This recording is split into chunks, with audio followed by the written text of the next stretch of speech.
The rain in Harlem that night didn't just fall, it drowned the city. It was a torrential, biblical downpour that turned the neon lights of 125th Street into bleeding smears of red and blue on the slick black asphalt, creating a cinematic landscape of blurred color and deep, swallowing shadows. The gutters overflowed, choking on trash and debris, sending streams of dark water rushing toward the sewers like black blood. Ellsworth Bumpy Johnson sat in the back of his black Lincoln Continental, the leather seat cool against his back. He watched the city blur past through the rain-streaked window. The windshield wipers fought a losing battle against the deluge, slapping back and forth with a rhythmic, mechanical thud that sounded like a slow heartbeat. Thud, thud, thud, thud. He had just come from a grueling 6-hour sit-down with the commission downtown. It had been a meeting held in the back room of an Italian steakhouse, thick with the smell of expensive cigars, garlic, and the even more expensive price of peace. The air had been heavy with unspoken threats. The Genovese family was pushing hard on the numbers racket in East Harlem. They were testing fences, looking for weak spots. Bumpy had held his ground, his face a mask of stone, his voice calm and reasonable, but his mind was exhausted. His bones ached with the kind of deep, marrow-level fatigue that sleep couldn't fix. It was the weariness of a king who sleeps with a sword under his pillow. All he wanted now was the quiet sanctuary of his penthouse at Lenox Terrace. He wanted the warmth of his home, the smell of Mamie's cooking, and the steadying, graceful presence of his wife. Mamie was his anchor. In a world of shifting alliances and sudden violence, she was the only thing that was real. "Something's off, boss," Junie Bird muttered from the front seat. Junie's voice was a low, gravelly rumble that cut through the hypnotic sound of the rain. The big man was hunched over the steering wheel, his eyes scanning the street with the intensity of a radar dish. Junie Bird was not a man of imagination. He dealt in concrete realities, fists, walls, locks. If Junie said something felt wrong, it was wrong. Bumpy sat up straighter, the fatigue instantly replaced by a sharp, cold alertness. "What is it?" "The street," Junie said, slowing the car as they pulled up to the curb of the apartment complex. "It's too quiet, even for a storm." Bumpy looked out the window. Junie was right. Usually, even in the rain, Lenox Terrace was alive. There would be a doorman huddled under the awning, a delivery truck idling, a neighbor walking a dog. Tonight, the sidewalk was deserted. The front doors to the building were propped open with a heavy brass sand urn, a blatant violation of the building's strict security protocols. The lobby beyond was a cavern of yellow light and emptiness. No doorman, no elevator operator, just a haunting, expectant silence that seemed to hum in the damp, heavy air. Bumpy felt the hair on his arms stand up. It was that wrongness he had felt 100 times before a strike, a subtle shift in the atmospheric pressure that preceded a violent storm. It was the silence of the jungle before the tiger leaps. "Stay close," Bumpy commanded, his voice a low, dangerous rumble as he checked the weight of the .38 snub-nose in his waistband. The cold steel against his hip was a comfort, but a small one. "You want me to call the boys?" Junie asked, his hand already reaching for the door handle. "No time," Bumpy said. "If the door's open, they're already inside." They exited the car into the driving rain. The water soaked through Bumpy's coat in seconds, chilling him to the bone. They moved quickly, 2 shadows cutting through the storm. They entered the lobby. It smelled of wet wool and floor wax, but underneath that, there was something else. A faint, chemical sweetness that shouldn't have been there. elevator's stuck on the top floor," Junie noted, glancing at the brass dial above the doors. The arrow was frozen on the penthouse level. "We take the stairs," Bumpy said. "I don't trust a cage tonight." They began the climb. 7 flights. Bumpy moved with a grace that belied his age, his breathing steady, his eyes fixed on the landing above. Junie moved behind him, a massive, silent rearguard, his gun drawn and held close to his chest. With every flight of stairs they climbed, the air grew heavier. It wasn't just the humidity of the storm. It was a pressure, a physical weight that pressed against Bumpy's temples. By the time they reached the 5th floor, the sweet chemical smell was stronger. It tasted metallic, like copper pennies dissolving on the tongue. "You smell that, boss?" Junie whispered, sniffing the air. "Smells like old flowers, like a funeral home." "Keep moving," Bumpy said, though his own head was starting to swim. The lights in the stairwell began to act strange. They didn't just flicker. They seemed to stretch. The halos around the bulbs elongated into shimmering needles of gold that danced in Bumpy's peripheral vision. He blinked, trying to clear his sight, but the distortion remained. The concrete steps seemed to soften under his feet, feeling spongy, like he was walking on flesh. "Focus," Bumpy told himself. "It's just the fatigue. Just the stress." They reached the penthouse floor. The hallway was silent. The carpet runner, usually a deep burgundy, looked almost black in the vibrating light of the sconces. The door to the penthouse, his sanctuary, his fortress, was not kicked in. The lock wasn't shattered. It was standing wide open, drifting slightly on its hinges in a phantom draft. It was an invitation to a nightmare. Bumpy stepped inside, his hand gripped tight on his weapon. "Mamie," he called out. His voice sounded distant to his own ears, as if he were speaking from the bottom of a well. There was no answer. As he crossed the threshold, the world tilted on its axis. The sweet smell in the air suddenly soured, violently and instantly, turning into the overwhelming stench of copper and iron and bowel. The unmistakable, primal scent of a slaughterhouse. He rounded the corner into the sunken living room, and his heart didn't just stop. It shattered into 1,000 jagged pieces of glass. The sight was a masterpiece of horror. The ivory rug, Mamie's favorite, the one she didn't let anyone walk on with shoes, was soaked a deep pulsating crimson. It wasn't just a stain. It was a lake. The blood seemed to be moving, breathing, rippling like a tide. And in the center of it, he saw them. He saw Mamie. She was slumped over the floral armchair, her head thrown back at an unnatural angle. Her throat was a jagged, weeping ruin, a red smile that shouldn't exist.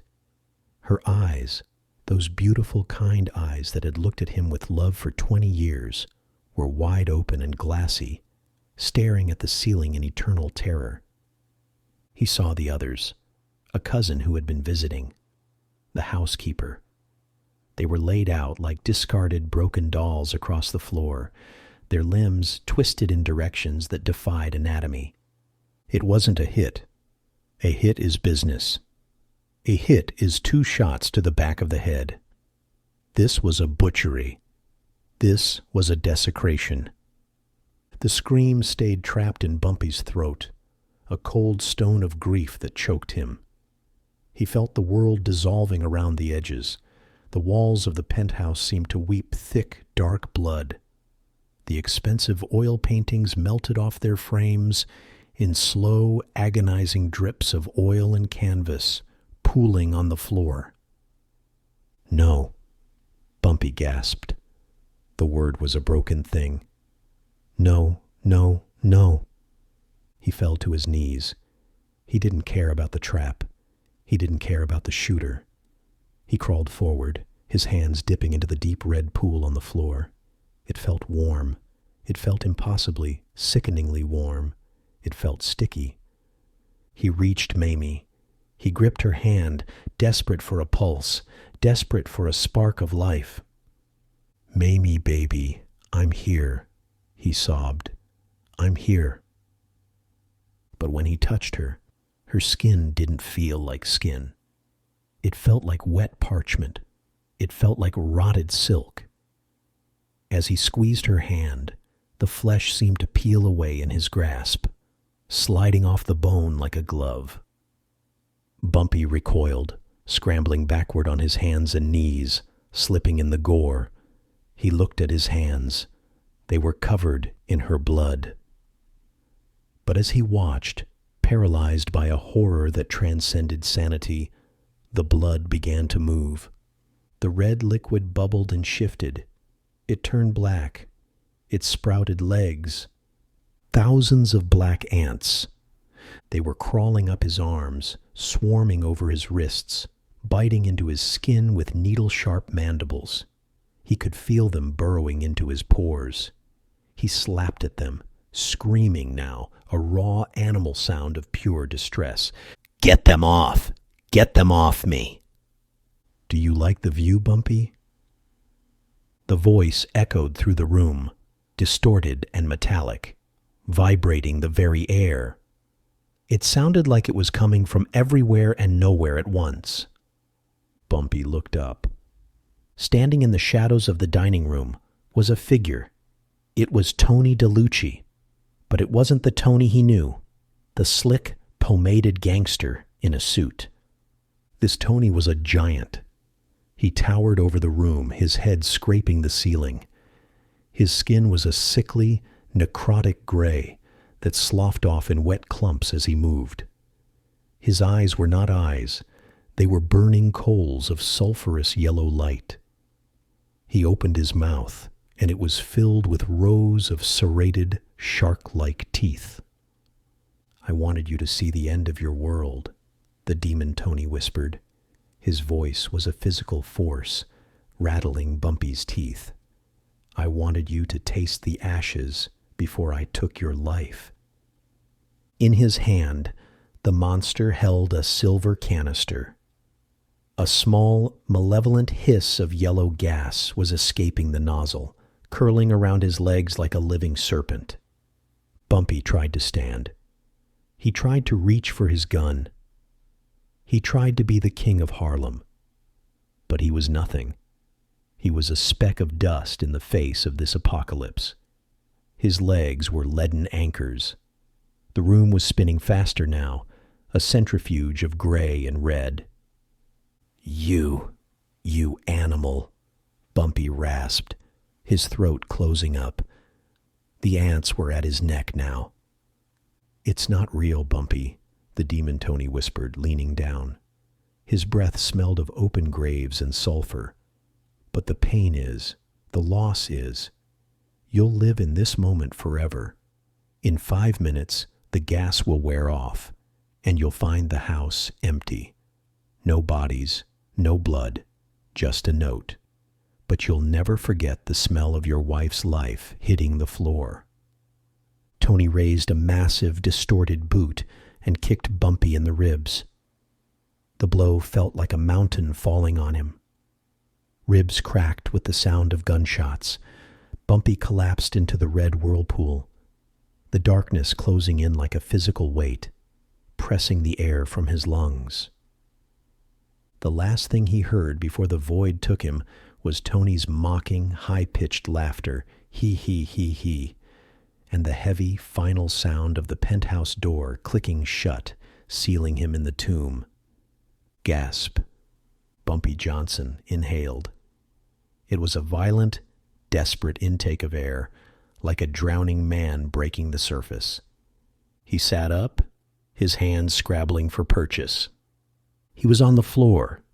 He was in his living room. But the red was gone. The ivory rug was clean. It was bone white, pristine. glowing softly in the moonlight that streamed through the balcony doors. Bumpy scrambled backward, pushing himself against the wall, his chest heaving. He looked around wildly.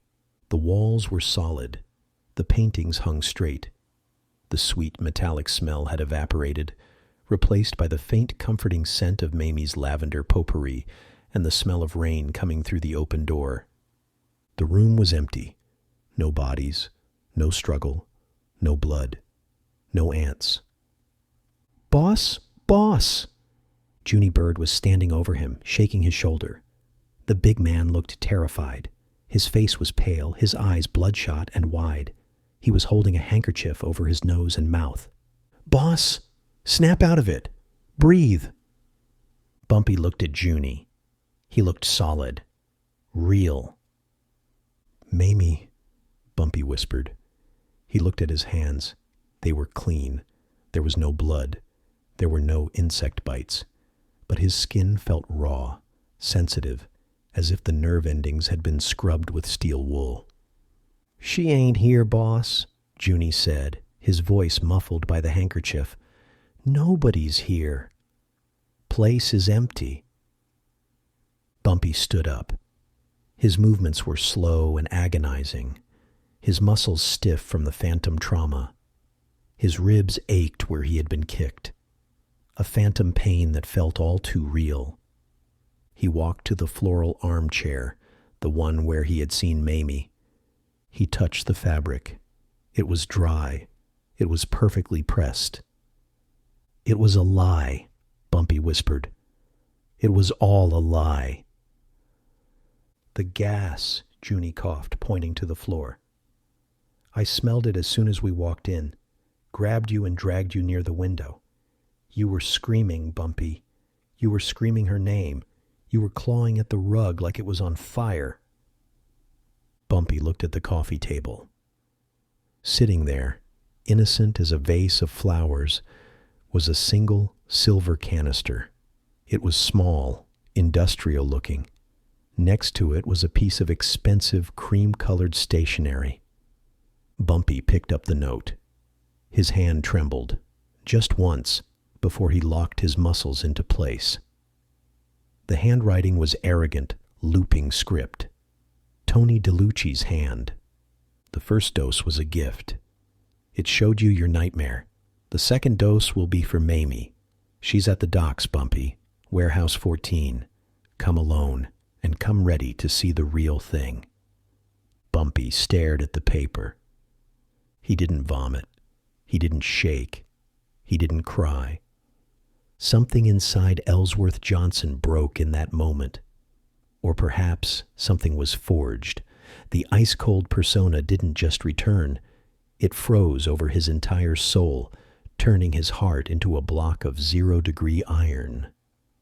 He looked at Junie. The enforcer took an involuntary step back. He had known Bumpy for 20 years. He had seen Bumpy kill men. He had seen Bumpy order executions. But he had never seen this. Bumpy's eyes weren't human anymore. They were two black holes. They were the eyes of a shark that smells blood in the water. "Get the car, Junie," Bumpy said. His voice was a flat, dead line. It had no inflection, no emotion. It was the sound of a coffin lid closing. "Boss," Junie said, lowering the handkerchief. "It's a trap. You know it's a trap. He wants you delirious. He wants you chasing ghosts. You're still seeing things.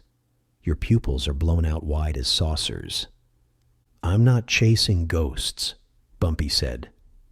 He reached down and picked up the silver canister. He gripped it in his fist. He squeezed. The metal groaned and buckled under his strength, crumbling like paper. "I'm going to find Tony DeLucci. And I'm going to make him pray for the hallucinations. Because the reality I'm bringing is much, much worse." Bumpy checked his point, 3-8. He spun the cylinder. It clicked. "Let's go." Bumpy walked out of the penthouse, leaving the door wide open to the storm. He didn't look back at the room where he had seen his family die. He was already a dead man walking. And a dead man has nothing left to lose. The drive to the docks was a blur of motion and shadow. Bumpy sat in the back, staring at the rain. Every time a headlight flashed past, he saw Mamie's face in the glass. He saw the wound in her throat. He blinked, and it was gone. The gas was fading, but it clung to the edges of his mind like cobwebs. The docks were a graveyard of rusted shipping containers and skeletal cranes that reached into the fog like the grasping fingers of buried giants. The mist rolling off the Hudson River was so thick, it felt like walking through wet cotton. It muffled every sound, making the world feel small, claustrophobic, and heavy. Bumpy and Junie moved through the shadows of the shipping yard. They moved like predators in their natural, grim element. Bumpy's head was pounding. The gas was playing tricks on him still. The fog seemed to take shapes. He saw Tony's face in the mist, laughing. He heard the sound of the lapping river water. But to his ears, it sounded like Mamie gasping for air. Gasp, gasp, gasp. He fought it down. He bit the inside of his cheek until he tasted copper, using the sharp pain to anchor himself to reality. Pain is real, he told himself. The anger is real. They reached Warehouse 14. It was a massive corrugated iron structure, rotting from the salt air. The large bay doors were cracked open. Inside, a single bare light bulb flickered on a frayed cord. It cast long, jittery shadows against the rusted walls. Bumpy stepped inside. Junie flanked him, shotgun raised. The warehouse was cavernous. It smelled of diesel, dead fish, and lavender. Bumpy stopped. Lavender. "Bumpy!" Tony's voice rang out, echoing off the metal roof like a taunt from God.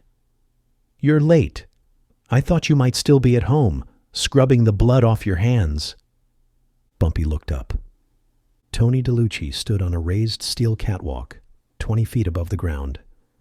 He was looking down with a smirk, smoking a cigarette. He looked small, ordinary, not a demon, just a man in a cheap suit who had made a fatal error.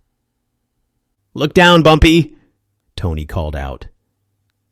Bumpy looked to the center of the warehouse floor. There, bathed in the harsh circle of light from the single bulb, was a heavy wooden chair. Tied to the chair was Mamie. She was alive. She was real. Her eyes were wide with a terror that no gas could simulate. Her hair was disheveled.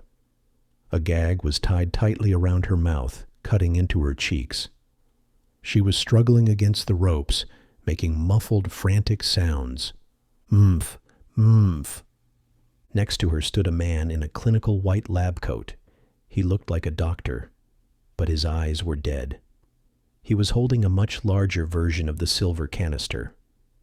It was hooked up to a black rubber hose, which was connected to a heavy, full-face gas mask.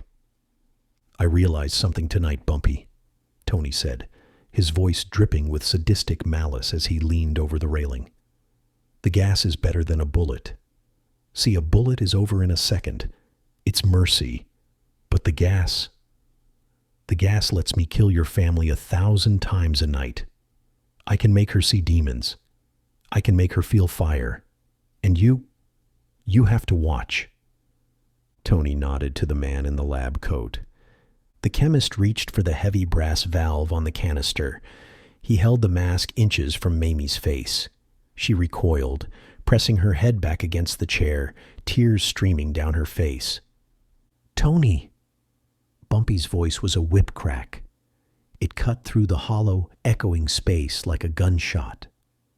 Bumpy stepped forward into the light. He didn't draw his gun. He just walked.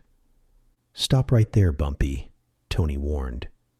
He reached behind the railing and pulled up a Thompson submachine gun. He leveled it at Bumpy with a cold metallic click. One more step and the mask goes on. You want to see her die again? You want to see her mind melt while she's still breathing? I wonder what she'll see, Bumpy. Will she see you killing her? Bumpy stopped. He stood 10 feet from his wife. He looked at her. He locked eyes with her. He sent her a silent message. I am here. I am the rock. He felt the phantom ants crawling on his skin again. He felt the floorboards beneath him turning to liquid. The wrongness was trying to pull him back into the swirling red nightmare. He pushed it back. You think you're the only one who can play with the mind, Tony? Bumpy asked. He reached into his heavy wool coat pocket. He pulled out a small black industrial device. It looked like a detonator. It had a single red button. Tony laughed. It was a shrill, nervous sound that bounced off the walls. What's that? A garage door opener? You're losing it, Bumpy. The gas fried your brain. I didn't come here alone, Tony, Bumpy said. His voice was steady. It was the voice of a man discussing the weather. While you were setting up your little stage show here, while you were playing chemist, I had Junie make a phone call. Tony frowned. What are you talking about? Junie isn't behind me, Tony, Bumpy said. Tony looked at the shadows behind Bumpy. They were empty. Junie is in Little Italy, Bumpy continued. He's at 44 Mulberry Street, apartment 2B. Tony's face went bone pale. The cigarette fell from his lips, sparking on the metal grate. That's my mother's house. Mrs. DeLucci, Bumpy said. Nice lady, makes good cannoli, I hear. Right now, Junie is sitting in her kitchen. He's drinking her coffee. And on the table between them is a canister. One of yours, Tony. We found it in your stash spot in East Harlem an hour ago. You're lying, Tony whispered. His hands began to shake on the Thompson. You're bluffing. You don't touch civilians. That's your code. You're Bumpy Johnson. You have rules. The code died in my living room tonight, Tony, Bumpy said. His eyes were dead.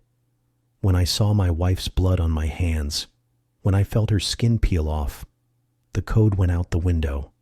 I am not a man anymore. I am what you made me. Bumpy raised the black device. His thumb hovered over the button. This is a walkie-talkie signal, Tony, Bumpy said. One click and Junie opens the valve. He fills that little apartment with your nightmare. He makes your mother see the devil before she dies. No, Tony screamed. You wouldn't. Try me, Bumpy said. I've already seen my family die tonight. I've already felt the bottom of the world drop out. I have nothing left to fear. I am empty, Tony. But you still have something to lose. You still think you're going home to Sunday dinner. Bumpy took a deliberate step forward. The chemist backed away from Mamie, looking terrified at the conversation. Turn the valve, Tony, Bumpy challenged, his voice a low, terrifying growl that vibrated in the floor. Go ahead. Put the mask on her. Let's see whose mother screams first. The silence in the warehouse was deafening. The only sound was the drip of water from a leaky pipe. Plink, plink, and the frantic, muffled sobs of Mamie. Tony DeLucci, the man who thought he could break the king of Harlem, looked down into Bumpy's eyes. He didn't see a rival. He didn't see a gangster. He saw the abyss. He saw a man who had walked through hell and come back with a torch. And for the first time in his life, Tony DeLucci realized that some ghosts are very, very real. Tony's finger trembled on the trigger of the Thompson. He looked at the mask. He looked at Bumpy's thumb on the button.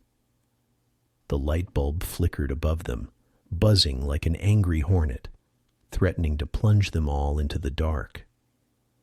Bumpy didn't blink. He waited. "Tick-tock, Tony," Bumpy whispered. "Tick-tock." The single, bare light bulb hanging from the rusted rafters buzzed like a dying insect, a frantic electric sound that grated against the nerves. It cast long, erratic shadows that danced across the corrugated steel walls of Warehouse 14, creating phantoms in the periphery of Bumpy Johnson's vision. The air was thick, suffocatingly so, heavy with the smell of the Hudson River, salt, rotting fish, and diesel fuel, mixed with the faint, sickly sweet chemical scent of the hallucinogenic gas that still lingered in the chemist's tank. It was the smell of a hospital built inside a crypt, a sterile death masked by industrial decay. "Tick-tock, Tony," Bumpy Johnson whispered. His voice was not loud. It didn't need to be. It carried the weight of a tombstone slamming shut on an empty grave. Tick-tock. Tony DeLucci stood on the metal catwalk, 20 feet above the concrete floor. His knuckles were white as bone as he gripped the Thompson submachine gun, the wood of the stock slick with his own sweat. Cold, greasy perspiration beaded on his forehead and dripped into his eyes, stinging them like acid. He blinked rapidly, his chest heaving, trying to clear his vision. He was fighting a war on two fronts: the reality of the man standing below him, and the lingering paranoia that Bumpy Johnson was not a man at all. He was trying to see Bumpy not as a ghost, not as the demon from the gas, but as a target. A simple flesh and blood target that could be stopped with lead. But Bumpy Johnson didn't look like a target. Standing there in his soaked wool coat, mud splattered on his polished shoes, holding a small black plastic box, he looked like Judgment Day carved out of granite. He looked inevitable. He looked like the end of the world. Tony looked at the black device in Bumpy's hand.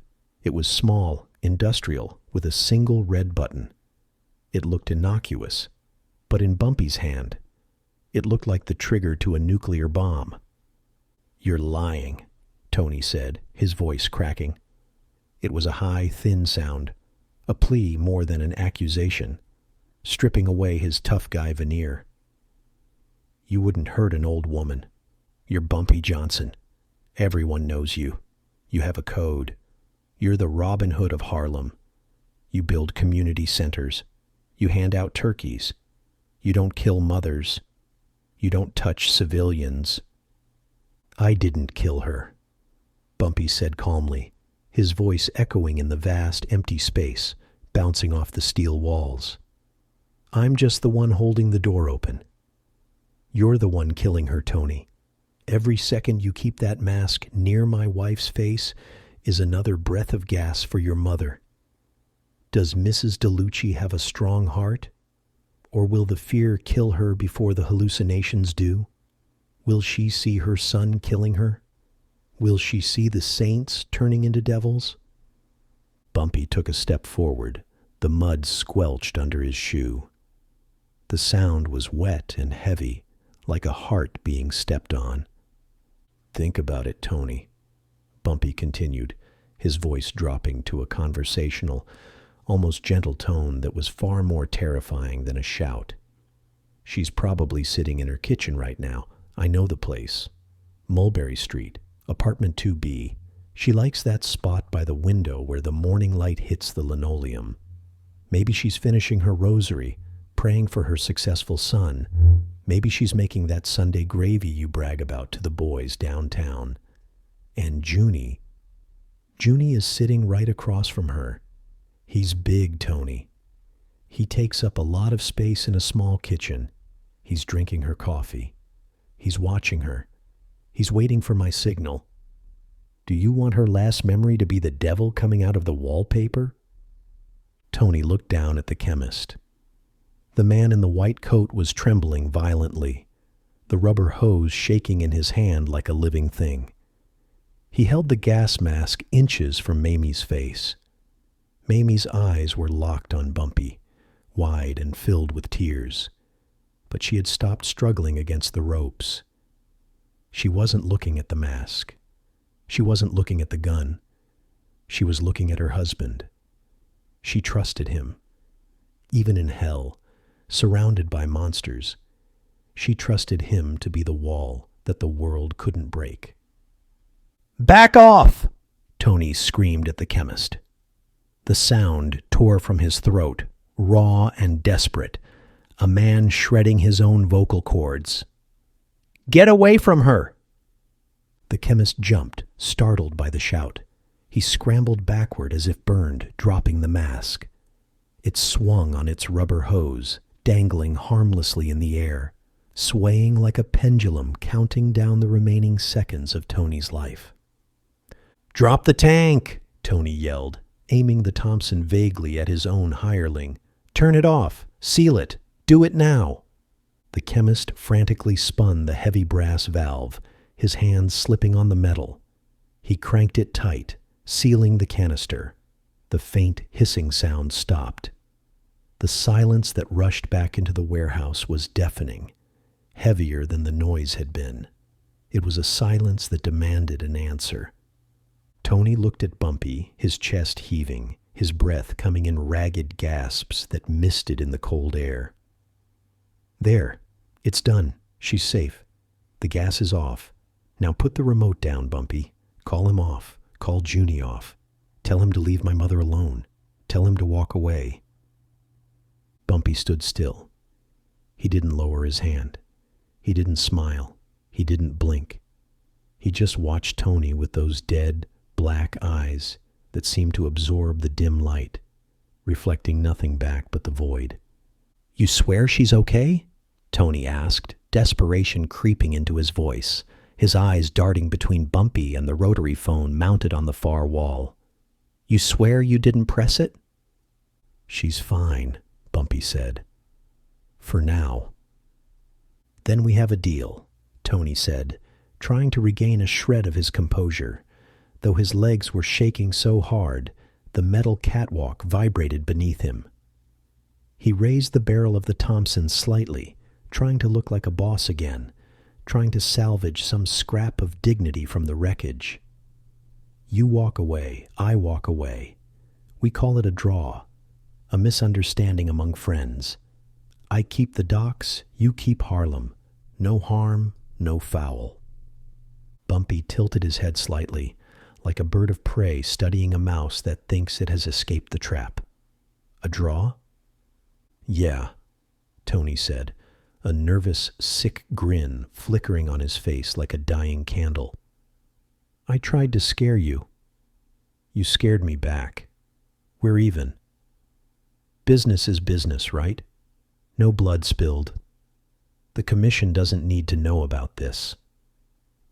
Bumpy looked at the black device in his hand. He turned it over, examining it in the light. He ran his thumb over the red button. He let it drop. It hit the concrete floor with a hollow plastic clack. It didn't shatter. It didn't explode. It bounced once, skidded across the wet floor, and landed in a puddle of oily water. "It's a garage door opener, Tony," Bumpy said softly. "For the service entrance at Lenox Terrace. The battery is dead. I've been meaning to replace it for a week."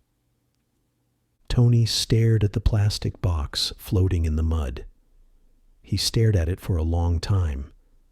His brain tried to process the betrayal, the relief, and the sudden overwhelming realization of his own stupidity. He had folded. He had surrendered his leverage because he believed a lie. He had let the King of Harlem talk him out of a winning hand. "You lied," Tony whispered, the realization crushing him. "I'm a criminal, Tony," Bumpy said, his voice flat, devoid of triumph. "I lie for a living. I cheat. I steal. And you believed me because you're weak." You believed me because you know exactly what you would do in my position. So, Junie, Tony started, looking around the cavernous warehouse, his eyes widening as the geography of the trap shifted in his mind. If Junie isn't in Little Italy, if he isn't with my mother, then where is he? Bumpy finished the sentence for him. From the shadows of the high rafters above the catwalk, a massive shape detached itself from the darkness. It fell like a meteor, silent and devastating. Junie Bird had been up there the whole time, waiting in the pigeon dust and the gloom, perched on a steel beam like a gargoyle. He landed on the metal grating of the catwalk, 10 feet behind Tony. The metal groaned and buckled under the impact of 300 pounds of muscle landing with kinetic fury.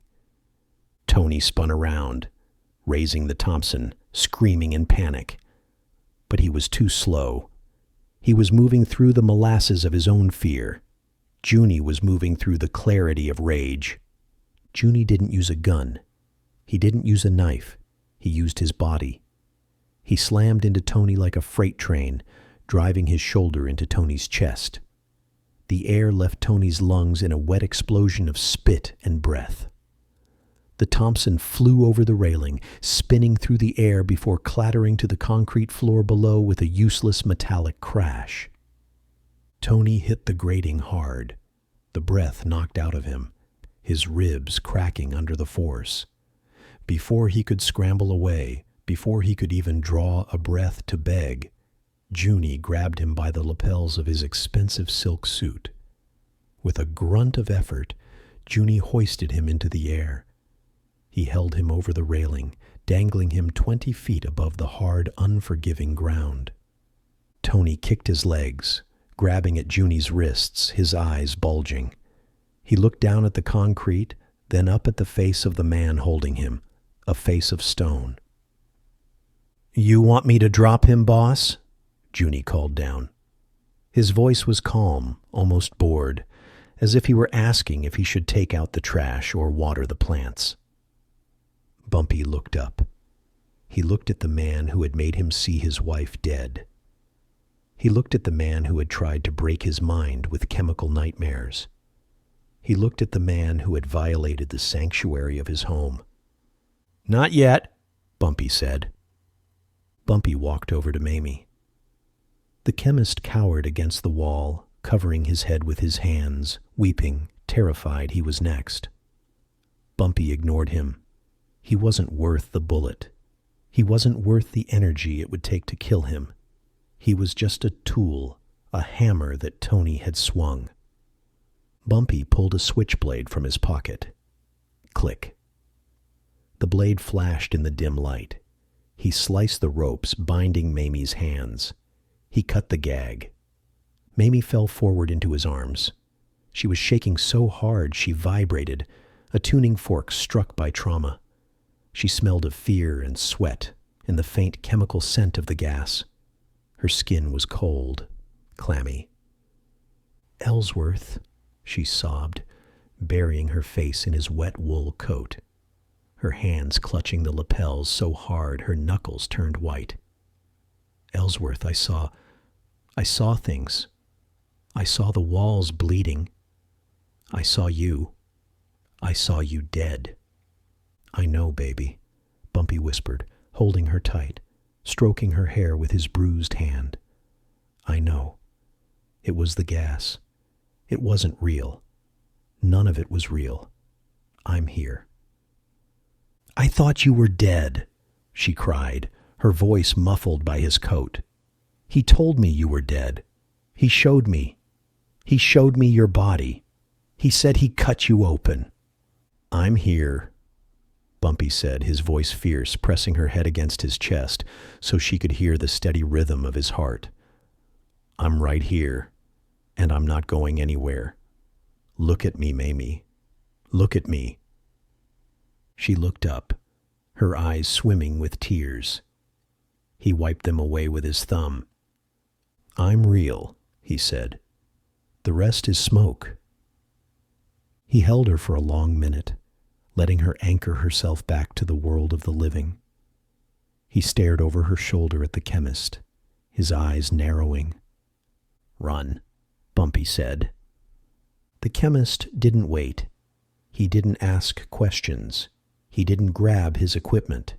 He scrambled for the side door, slipping on the wet floor, and vanished into the night. He would be halfway to Jersey by morning, and he would never speak of this night again. Fear is a powerful silencer, and the look in Bumpy Johnson's eyes was a silence that would last a lifetime. Bumpy gently pulled away from Mamie. He took off his heavy wool coat and draped it around her shoulders. She pulled it tight, shivering, wrapping herself in his scent. "Junie," Bumpy called out, not looking up. "Bring him down." "The fast way or the slow way?" Junie asked, tightening his grip on Tony's jacket until the fabric began to tear. "The stairs," Bumpy said. "I want him to walk. I want him to understand what's happening." Junie hauled Tony back onto the catwalk, throwing him down onto the metal. He marched him down the spiral metal stairs, gripping the back of his neck with a hand the size of a shovel. Tony was limp, defeated, his face gray with shock and oxygen deprivation. They reached the ground floor. Junie shoved Tony forward. He stumbled and fell at Bumpy's feet, splashing mud onto Bumpy's polished shoes. Tony looked up. He was shivering violently, his teeth chattering. "Bumpy, please. It was just a move. It was just strategy. The families, they won't like this. You can't kill a made man without permission. You know the rules. It starts a war you can't win." Bumpy looked down at him. The ice-cold mask was back in place, flawless and impenetrable. There was no anger in his face, only a vast empty distance. It was the face of a statue looking at a pigeon. "You're right," Bumpy said.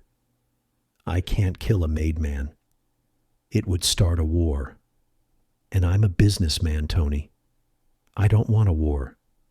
War is bad for the numbers. War is bad for the neighborhood. War scares the customers." Tony let out a breath, a ragged sound of hope. He tried to smile, wiping blood from his lip. Right. We can fix this. I'll pay. I'll give you the waterfront. I'll give you the union contracts. I'll give you everything. I'll make you rich."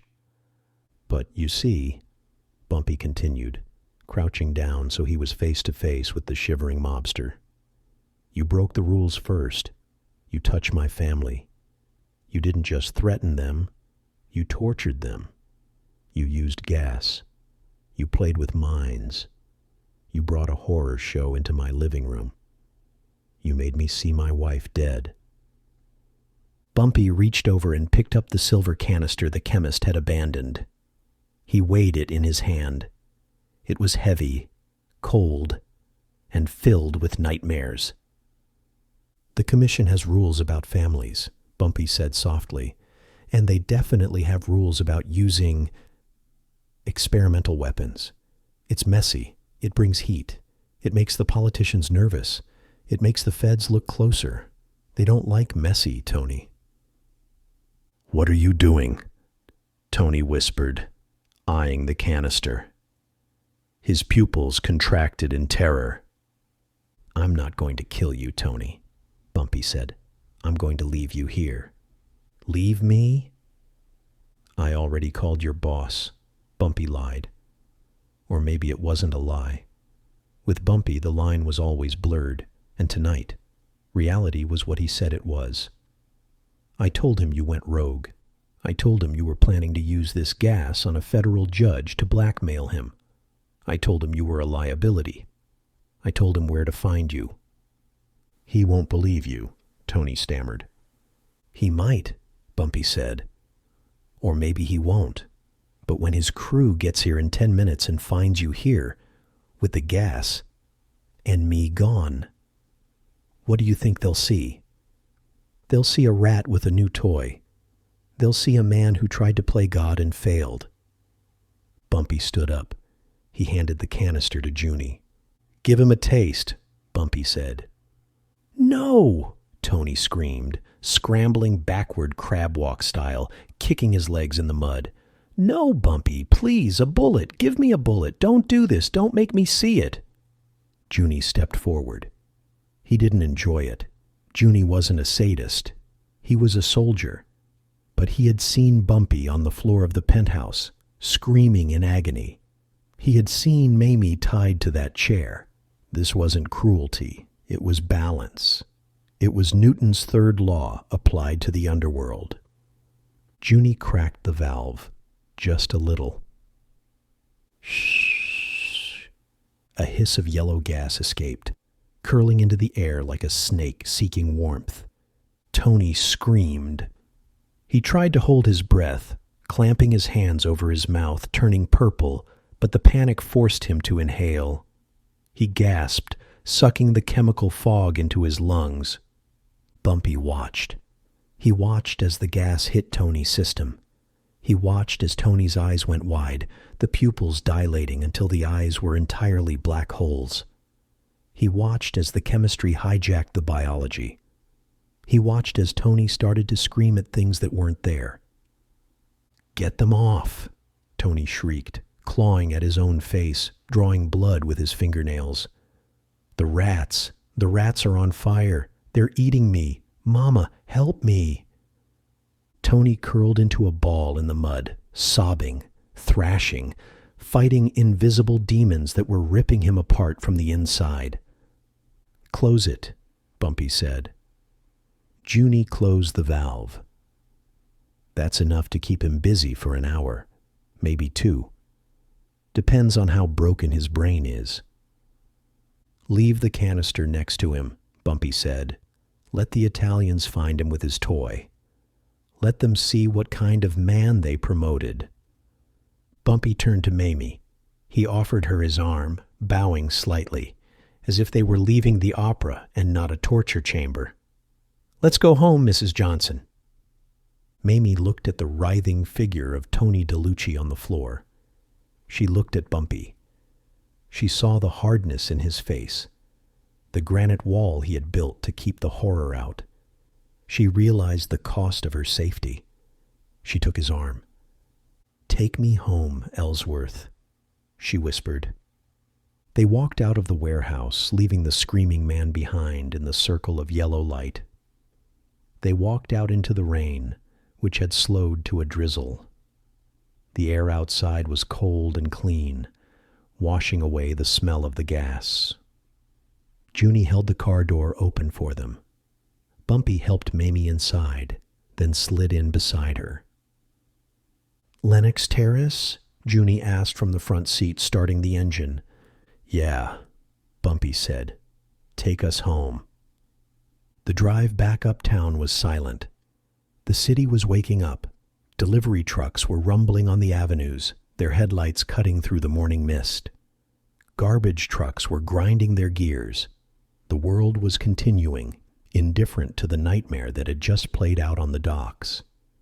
Bumpy stared out the window. The gas was gone from his system, but the memory of the hallucination was burned into his retinas like a photograph left in the sun too long. He could still see the image of Mamie, dead, on the rug. He could see the blood turning into ants. He knew, with a terrifying certainty, that he would see that image every time he closed his eyes for the rest of his life. He looked at Mamie. She was staring out her own window, her hand gripping the door handle tight, her knuckles white. She was alive. She was safe. But she was different. The gas had shown her something, too. It had shown her a world where Bumpy couldn't protect her. It had shown her the vulnerability of their empire. They pulled up to Lenox Terrace.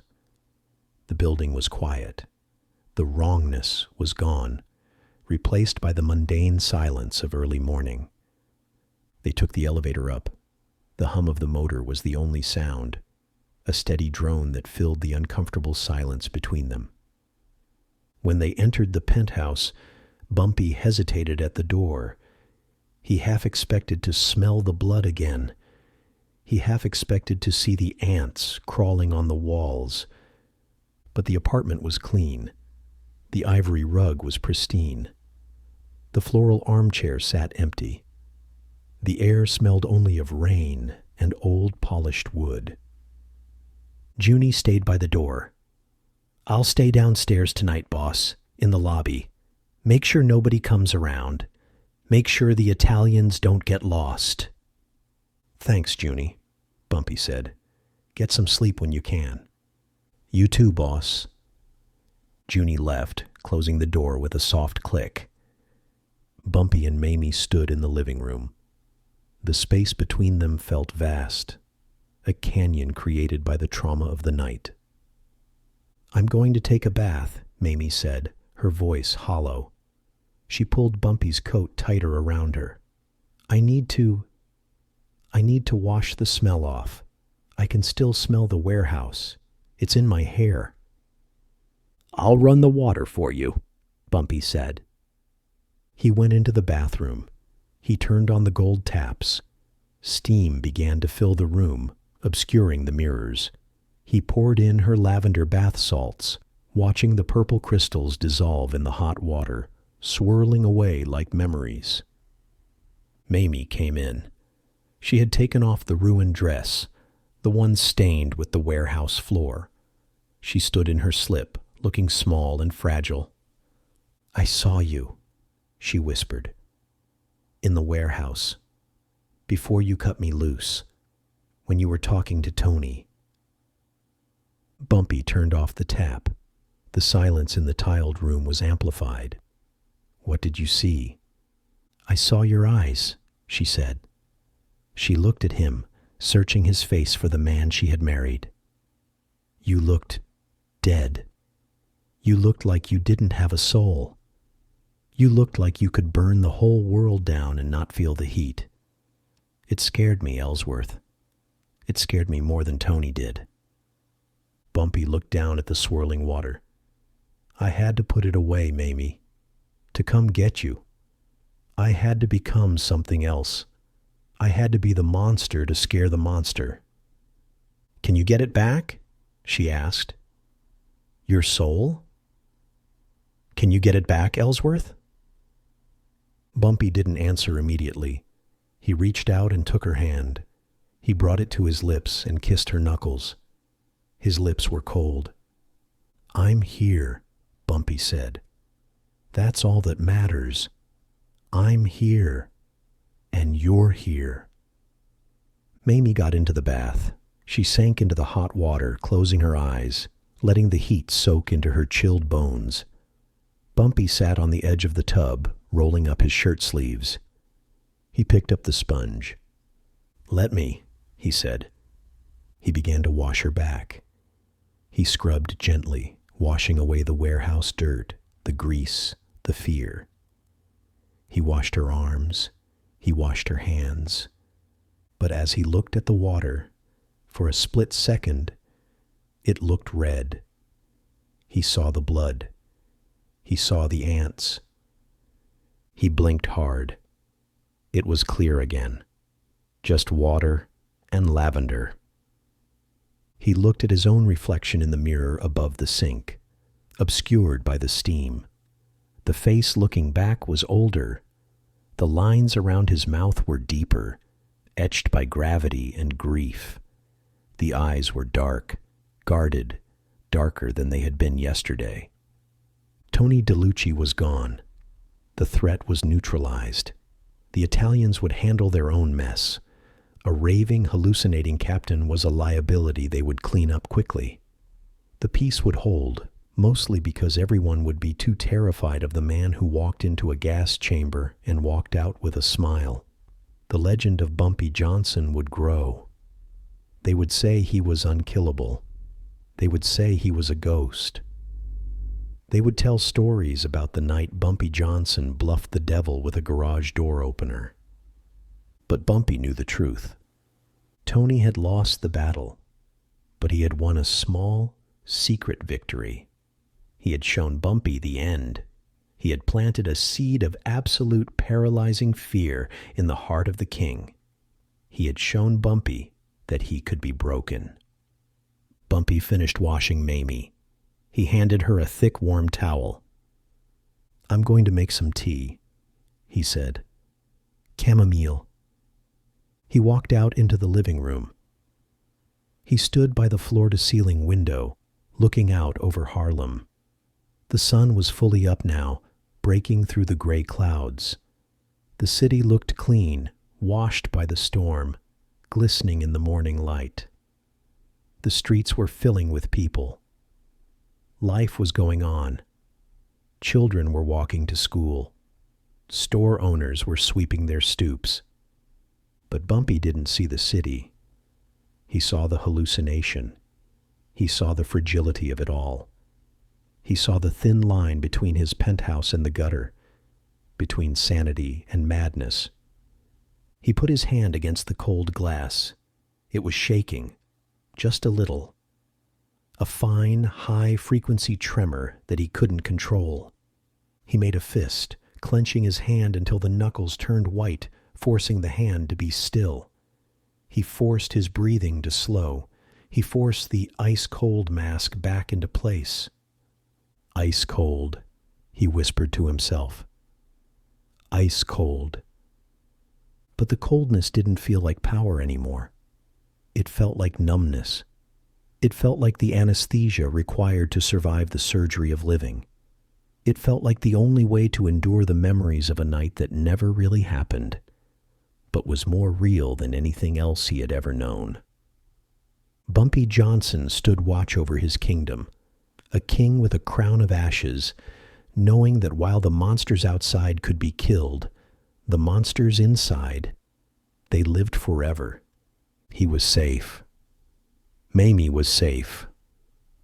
But he was never the same. Thanks for listening, folks. If you liked that video and want more, be sure to like the video and subscribe so you don't miss any Bumpy Johnson stories.